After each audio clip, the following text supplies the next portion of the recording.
Yes, hello everyone, and welcome to episode 3 of the CWA Real World Draft series here on the channel. As we're at the Stampede Corral, of course, as we'll probably always be for our TVs and whatnot. But before we get to the actual show, we got backstage incidents as Lance Storm and Chelsea Green. So that's cool. It's probably gonna be mentor protege. Yep, as he passing tips on us. So Chelsea Green, all right. Perfect. So, alright, we'll run the goddamn show now. So, a pre-show matchup real quick. We have two pre-show matches, but the first one, Miko Satomura versus Kylie Ray, which Kylie Ray got a 15. I figured so, but fucking Miko Satomura had a depressed orbital fracture? Jesus. That's not good, but she won with the Scorpion Rising, though. That got a 30. Could have been worse. And they have a very great gimmick. Each respective person. So Miko Satomura, I figured that'd do really well. I figured Kylie Ray wouldn't. I saw her stats. I was like, man, that's not gonna go well. But it is what it is. She's still young though. Thank you for that, Lance Storm. And not happy with Kylie Ray because that was cause for a botch. So that's fun. As this got a 53. So this could have been on the main show, but I really don't want to make Courtney Rush and 3.0 an actual team. So we kind of see what's going on here, and surprisingly, this did really well. I didn't know how well 3.0 would do, but Scott Parker did a 44, and Shane Matthews did a 36. That was really good. So they both are degenerates, adequate and great. Maurice did some good work ringside, and The Miz and Maurice having pretty good chemistry helped that as well. And plus, Tyus getting better at gimmicks. That's huge. So The Miz and Morrison and Taya get the win over Courtney Rush and 3.0 at 11:38 when John Morrison hit the Moonlight Drive on Scott Parker. So Miz got a 68, John Morrison got a 64, 41s for Taya and Courtney Rush, and Scott Parker with a 44, and then Shane Matthews with a 36. That's actually really good though. That was really good. We'll take a look at the this, which really doesn't really matter. So fuck it. But that was the pre-show. So now we're gonna go on to the main show, which we see with the Stampede TV intro. This one's going to be, this was kind of more the latter version, not really the showcasing of all the legends, but kind of more of the classic into current time, what CWA is doing right now, really showcasing more on the CWA talent, not more of the past, as we shorten it up, and just kind of when the transition to black and white to color. We just went to that really fast with Brett, and with basically the Hearts and with Stu and Owen into, it's like tradition is, evolving, and then boom, right into the Trish Stratus, Brock Lesnar, and Kevin Steen, basically all the main talent we got right now, type of thing, as for this promo now. So, this isn't, so what this says, I should have just made this a freestyle, but this is not in the ring. This is, to start the broadcast, it's black background with Kevin Steen sitting in a chair, kind of like the chair is like backwards, if you would, like the back of the chair is facing you, with him just kind of sitting down with his forearms resting on top of the chair, and he's just like, so for weeks now, for a week, I've been pressed by CWA officials, been pressed by Bret Hart, been pressed by my family, but what I did last week, why did I do it? Why did I do it? For 17 years now, and 17 long years, I've had to sacrifice my name, my legacy, and my good name with Sami Zayn. Started IWS 17 years ago. Went to CZW. Shocked the wrestling world. Me, Sami Zayn, Sexy Eddie Access 69, Sexy Eddie bleeding all over the place. That was all for the betterment of my family. This was all the betterment for what I was doing, what I could do. And yet, at the end of the day, it just doesn't matter. It doesn't matter because it's Ring of Honor. Who's there beside me? Sami Zayn. PWG. Who's beside me? Sami Zayn. Every fucking where I go, Sami Zayn. He's always there. How am I, as a man, as a father, have to look at Owen in his eyes and tell him, you gotta be your own man. When for 17 years, I've had someone on my back, riding my coattails, to the point where my dream, what I needed the most for my family, the highest paycheck, the biggest money, the WWE. Who gets the call first? Sami Zayn. Sami Zayn. For all those times riding in the cars to America, flying across the country, flying everywhere, all that, while I was putting money in my pocket, trying to put food in my family's mouth. You were just riding along in my coattails, just breezing on by, until that moment. I knew it was coming. I knew it in 2009. I knew it then, and I know it now today. When I turned on him the first time. When I grabbed the steel chair and cracked it up against his dumb head. The blood was pouring out of his mask. I knew it. I knew I made the right decision then. You tried to make me a man who had no job, no money. And back then, Owen was a year old, and you still knew it. You knew it then, and you're just like, let's get rid of Kevin Steen once and for all. You tried to get rid of me in Ring of Honor. I came back. You tried to leave without me off to bigger and better places. I got my call. A year later, I got my call, and I rained on your parade, Sami Zayn. I got rid of you. Your big moment, the moment of the spotlight. NXT champion, Sami Zayn. La-di-da. And then I slammed your head right into the metal ramp, and I proved an impact. I made my name known on a global stage, on that moment. And then again, we had our battles. We come to agreement. Things are going smooth, and then this happens. The CWA, this draft, where all the top talent, there's no promotions, and there's 10 new ones all of a sudden. And everybody gets in a draft. Here I am, finally. I'm going to get rid of that monkey off my back. Finally, Sami Zayn's not going to be on my back no more. But I get the phone call. First one. The first pick for the CWA, the Canadian Wrestling Alliance. So I can stay home for my family, for my wife, for my kids. I can finally be on the biggest stage in my home state. In my home. I don't have to get on a plane, leave, come back. I'm right here at home. Finally, I did it. Second pick. Right behind me is your dumbass. Why? And again, we get this idea, right? The two Canadian boys. Back-to-back picks. Wow. Kevin Steen, Sami Zayn. All right. So now we come to this agreement, right? We've made it this far. We've been all around the world. 17 years, we're finally back home. Hey, let's, for all time's sake, let's get it together. Team up. Steen and Zayn. One more time. Why not, right? We're going to become the CWA Tag Team Champions of the world. What a goal. So I knew from that moment on, when you came to me and said, let's team up, let's show the CWA what Sami Zayn and Kevin Steen are all about, I knew right then and there I had to put a stop to this. I could not do it anymore. 17 years, it's been too long. It's been too long, Sami Zayn. It's been too long, and for 17 years, I've had to deal with that. So finally, a third time, I'll do it again and again and again if I have to, but a third time, I stuck the knife right in your back. Because I knew you, Sami Zayn.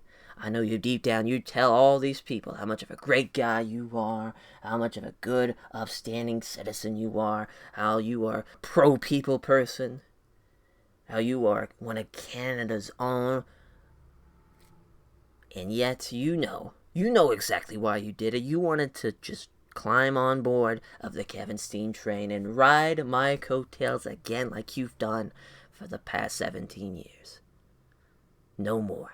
I knew you would stick the knife in me quicker than anybody I know. It was only a matter of time. I took matters into my own hands. Sami Zayn, that's why. the world. That's why. That's why I did it. Because now I can look at Owen, I can look right in his eyes and tell him, son, you can be your own man. You can be somebody in this world and have nobody bringing you down. So that just kind of, that promo, Kevin Steen there. Psycho to 70, though. I figured it'd be pretty good. He didn't want to be scripted, too, so that kind of scared me a little bit, but solid promo. As the tag team tournament, speaking of the tag team titles, we have the Monster Mafia taking on England's Calling, 9:47, when Monster Mafia get the win, as Josh Alexander hits a TKO on Joel Redman, which, that got a 30. Yeah, you know. Joel Redman's terrible at his gimmick, but everybody else did great. That was huge. They were turned off by having a match outside of the pre-show between workers that don't have any investment in, so that makes sense. They're all kind of not really well known. Well, at least, Monster Mafia are. Let's just, I want to say they're both in the 30s, if, in, like, all the regions of Canada. But other than that, though, Josh Alexander figured he'd be the best one in this match. Ethan Page at 36, Martin Stone 33, and Joel. So pretty much, oh my goodness, so sorry, everyone. As, this is pretty much how I expected everything to go. As, yep. And, gives a small penalty to microphone skills during angles. Okay. That makes sense. I mean, we're not probably going to do any comedy belts anyways. But, there we go. So, the Monster Mafia advance in the tag team tournament.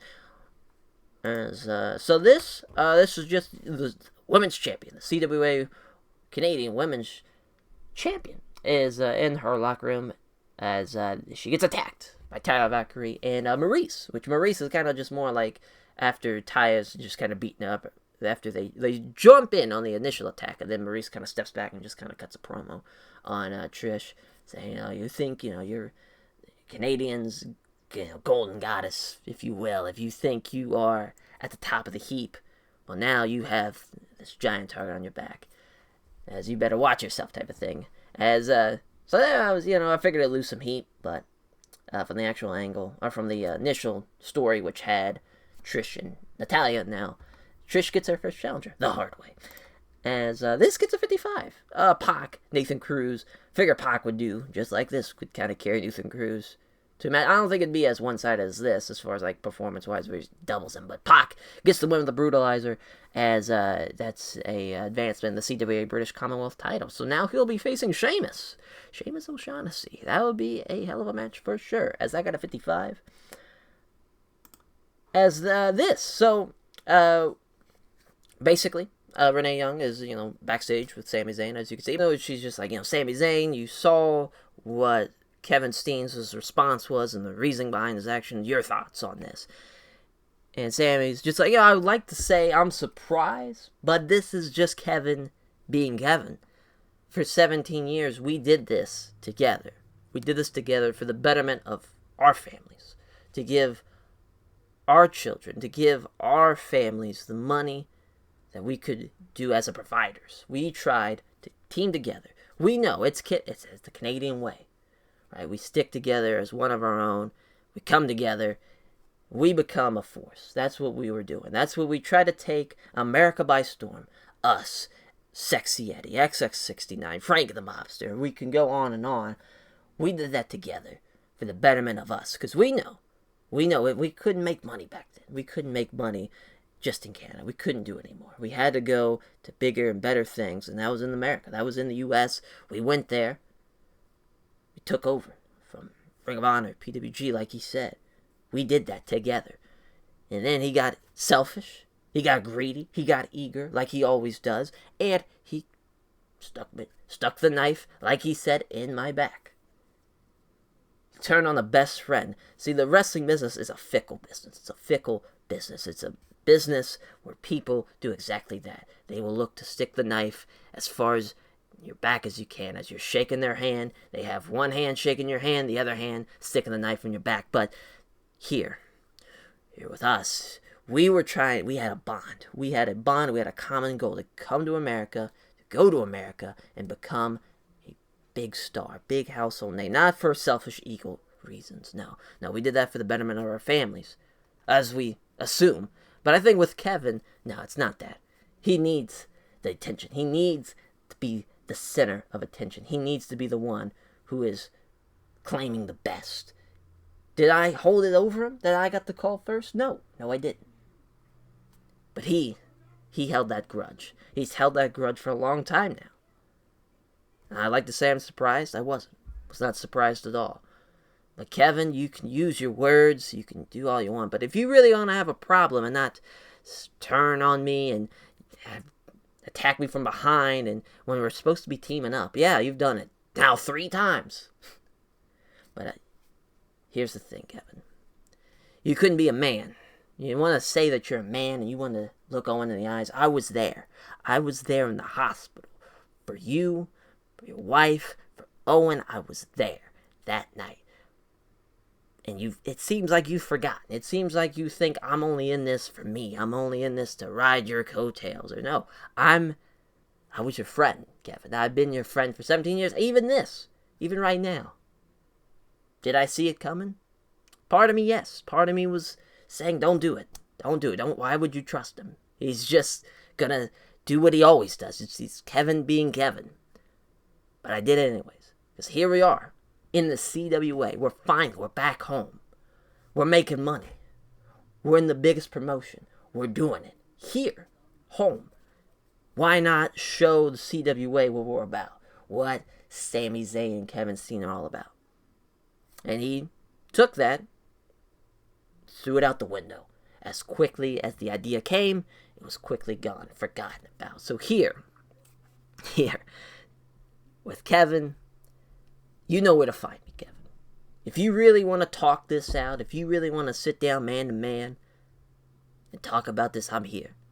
You know where to find me. So that's Sami Zayn's response. It's kind of, there we go. As, surprisingly, our main event, as TJ Wilson versus Petey Williams. As, this was kind of just a match, as, this was the last match I added. It was just something that was like, man, TJ Wilson, Petey Williams, it's a kind of like a dream match kind of thing, but like this could be done in like TNA like 2005, 2006, like possibly. Obviously, being a very young TJ, but still, it'd be a hell of a little X Division match back then. But we have so the game kind of fucked me here. So I thought TJ would win via like roll up, feet on the ropes type of thing, but they had it to where Natalya interferes as the cheap finish. So, that's not what I wanted. That's not what I wanted at all. What can we just, basically roll up, 1, 2, 3, foot on the ropes type of thing. Very, cheats his way to win over Petey Williams. That's the big thing. So, don't mind this at all. But TJ got a 49, Petey Williams got a 45. They're both ready to pour on gimmicks. But Petey Williams is a fan favorite, and TJ Williams, cocky. As because of the cheating antics, Natalya just kind of shakes her head, just like, what the fuck are we doing, type of thing. As, what are you doing, TJ? You're better than that. You're better than that. You can't be doing that. So this is basically just a way for Natalya to turn. So we're going to turn her babyface right now and turn her successful, so that was good. So we'll play more into that next week as well. So it's just kind of like just like, come on, I can't be with you. Okay, this is more to associate the fact, because I wanted Natty to be a babyface and TJ be the heel. So we needed to do that because in the game, but when it started out, they were both heels, so we had to hurry up and change that real quick. So this is more of a, to end off the program, we get a spooky video. We're in the woods, it's black, and the trees, the winds are blowing, and it's saying, it's kind of like some chanting involved, and then you see a silhouette of a man in a bright red suit, and kind of like and it's almost like he's glowing at this point. It's so red type of thing, and then it looks like it's coming closer and closer, and then it's just like a big kind of like a burst of flames kind of ends it off. So it's just kind of like a spooky little promo. I should have just had to be James Mitchell, but I put both Evil and Stu Grayson in as well. This is just kind of like it's basically a Dark Order vignette without it being a Dark Order vignette, because you don't know, because you're supposed to not know who it is type of thing. But yeah, we're building up the Dark Order more and more type of thing there with that. So that was kind of a weak ending to the show, but I didn't know where to put this. I figured that'd be a great kind of Very Lucha Underground thing to do, though. At the same time, very like spooky kind of video and vignette of the Dark Order. But yeah, Father James Mitchell is spoilers is gonna be the mouthpiece for the Dark Order. I feel that's out of my third option, not a bad third option. I love James Mitchell, so that's gonna be good. But yeah, we lost popularity in 7 regions. That makes sense. With just a couple of shows, we kind of bit off more than we could chew as far as what we're doing on TV and whatnot. TSN is very big in Canada, so we have to do at least a 61 to just have them not be upset. Which I believe our last show, we were better than this show, but as we're not gonna go just yet too. We're gonna, as a tradition, as every 2 weeks here, so every week 2 and week 4. We're gonna look and see how everybody's doing in the like all over the world as far as our companies go. Okay, so yeah, there's 1 million people now. There's 980,000. So yeah, TSN was not happy about that at all. As let's see here, Vince TVs. So yeah, we did a 62 last time. We got a 56 here. The Dark Order promo really fucked us, because I think other than that, though, I'm pretty happy with what we did. That's Friday Night Impact here. Just kind of see what's going on. That they did a 67 on Paramount. It's Randy Orton and Ryan O'Reilly. Fucking Connor of the Ascension. All right. As Austin Creed won the U.S. title in a tables match. All right. Another 2 tables matches. All right, back to back as Big E and fucking Rowan as their shoot names. All right. As Anarchy Rules, Gargano and MJF versus the Revival. I got a 74. So yeah. Now the cage match as the opener. Athena and Crazy Mary Dobson. That'd be, Sarah Logan, Athena as Ember Rose. Or Ember Moon, rather. Ember Rose. As, yeah, I mean, that's not bad at all. Not a bad show. So, yeah, that got a 34. That was the lowest thing on the pro. But I knew this would be the highlight. I had a feeling. Kevin's gonna be Kevin. Kind of an off TV, I will say that. Our main event was TJ Wilson and Petey Williams. But, we're just, we're building up the Calgary Clash. Slowly but surely. We're doing a lot of tournament matches and stuff, so it's kind of like, or giving people, we're going to introduce the product. So we got to put as many different people out there as we can. That's kind of the big thing. But we're figuring that shit out, though. We got our women's division. We got Trish, and now we're going to have Trish and Taya, which that might be okay. We'll see. But, yeah, we got to get our shit in gear, though. That's for sure. Got to get our shit in gear to really impress TSN. Which we barely impressed them the first week, but, the second week we got to do a little bit better now. For the third week, as we'll look at kind of what's everybody's doing as the CCW. See, they did Vendetta, which seems like they didn't do any titles or anything yet. If I had to guess, yep. No titles for them as East Coast Pro Wrestling, Devil Cyborgs as the New Year Shinjo show. As, Hiromu Takahashi and Tetsuya Endo for the Sendai Championship. Yep, definitely would watch the shit out of that main. As the co-main, what a fun little tag team of Daisuke Sakamoto and Shell against Kosuke Takeshita and Io Shirai. Solid main and co-main, that's for sure. And then very, oh, wow, that's a triple threat. Looks like, unless that was a handicap. Yep, triple threat. Triple threat is the opener. Interesting. Very not what happened in Japan. A cage match. Jun Gasai. Oh my, what is going on? This is like a... So we have Chris Brooks, Asuka, obviously if you're a fan of Joshi, not actually Kana, but a different... and then Keno, Jun Gasai and Jungle Kiona, as Maki Ito too. As Nathan has no pictures for half those people, but has no surprise. But Jun Gasai winning that's big pops for me. That's a fun ass match though. I'd watch shit out of this card. Devil Cyborgs. Anything he do, I'd watch it just because this is very much up my alley of like DDT crazy shit. So and plus like Hiromu Takahashi and Tetsuya Endo. Like, I'm there. I'm there from the main. That'd be sweet. As, we saw ENW's, Friday Night Impacts the week 2. I guess we'll look at the week 1 show. Man, fucking tables for days. Usos of the Revival, and then Gargano and MJF, Adam Cole, Big Cass, as Connor, this Ryan O'Reilly against Lance Archer. Yeah. I mean, just fun. It's just funny that the AI is booked back-to-back main and co-main tables matches for the first 2 shows. EWF has not ran a show yet. Oh, Welsh company. Drew McIntyre. Triple threat, Drew McIntyre, Pete Dunne, Zack Sabre Jr. Alright. As Team Sonic, have Nick Aldis and Will Ospreay. As I'm assuming that is, I believe that's a made-up team from the game. Against Marty Scurll and Tyler Bate. Interesting. Marty Scurll and Tyler Bate teaming up. And not Trent Seven, which, my God, Big Damo and Jordan. It's a lot of tag team matches. There's a singles match. And Timothy Thatcher wins the umpire. Pretty solid show, yeah, 77. Very better than what we're fucking doing. Damn, what's the, did I look at that first show already? Oh, no, so there's all this, Ospreay and Nick Aldis, so this is when they weren't, like, a team name, so they're just like, alright, we're making them a team. And Zack Sabre Jr. and Big Damo has a team.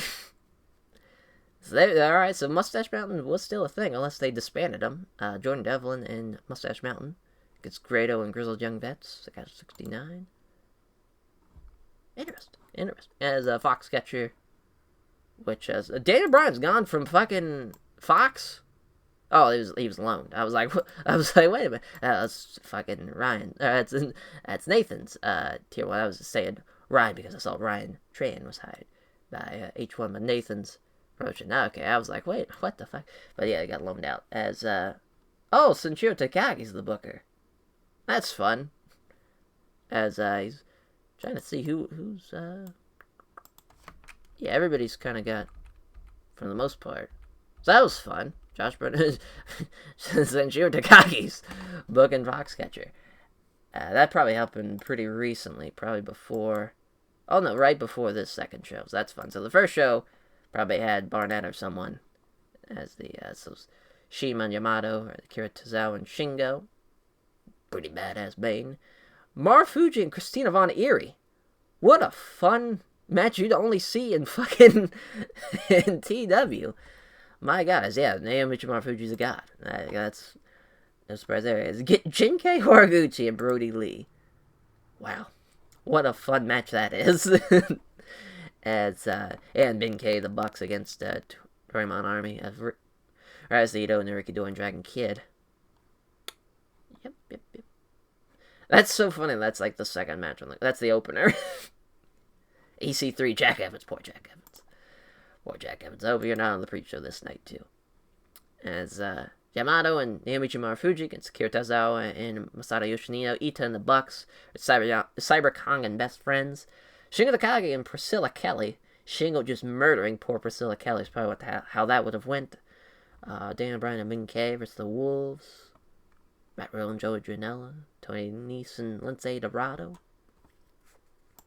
So I got a 59. What the first 58 too? That's interesting. It seems like that would do better just from the matches I saw. It is what it is. So MCW, 21 Maxwell's. Seth Rollins defeated Bray Wyatt and Finn Balor. I got a 93. So yeah, he's killing it. Killing it for sure. As we got The Rock's interview, it got a 92. Sasha Banks and Bayley, it went to a count out. So yeah. So I mean, let's also Cody and Bray versus Finn Balor and Carl Anderson and Charlotte and Bayley. So yeah, this, he's got the names. Got the names for sure. As Olympus. John Moxley's the figurehead. That makes sense. I've heard from in the Discord, everybody's saying that Moxley's been always appointed figurehead in their games. So that makes sense. So this week 2, the triple threat for the Olympus heavyweight title, Roman Reigns beat Samoa Joe and La Sombra.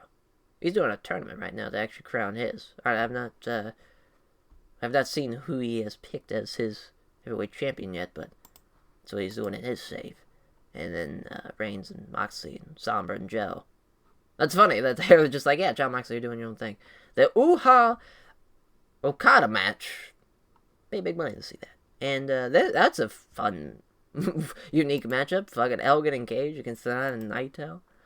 Two polar opposites. Same thing, polar opposites. Dave Boy Smith Jr. and Mark Haskins. Interesting. As, Rusev and Okada versus Sanada and Naito. Alright, I'm just gonna assume, we're just gonna pretend that Okada's doing chaos and Rusev's in it. That's, Unbreakable Effing Machine's been going on a tear in the tag division, looks like. Alright, that's fun. And then the last, certainly not least, Tier 1, as, they've had the Winter Fury show, as, Daniel Bryan and Eddie Kingston. What a team. Gets the win in the main as America's Finest defeats Motor City Machine Guns, which America's Finest are Chad Gable and Shelton Benjamin against Alex Shelley and Chris Sabin. That's a fun match. As Brian Alvarez is in the sixth man with Sammy Guevara and Mustafa Ali versus DJZ and Violence is Forever. Chris Hero and Jacob Fatu. Yeah, we'll probably be seeing that sooner rather than later. Mia Yim and Robbie Eagles. Fellow intergender matchup. A lot of intergender happening. I'm a fan of that. This Kento Miyahara and Jordan Oliver get the win. Yeah. No titles. Oh, but besides the Tier 1 tag titles. They got a 64. Interesting. Because everybody's still... Olympus is second, which I feel like MCW is going to just... Because I feel like, at least... I mean, they've been killing it. Because they both did 81s, I believe both shows were... So this was a 75, and then this was like an 88? Yeah. Killed it that second week. Nuts. So that's kind of what everyone's doing in the world. So our momentum is at a 55, which looks like to be almost as worse as... Besides Tier 1, East Coast, and I believe somebody else at a 40... Oh, wow. MCW and Olympus. I'm sure that will change very, very soon, as they're killing it.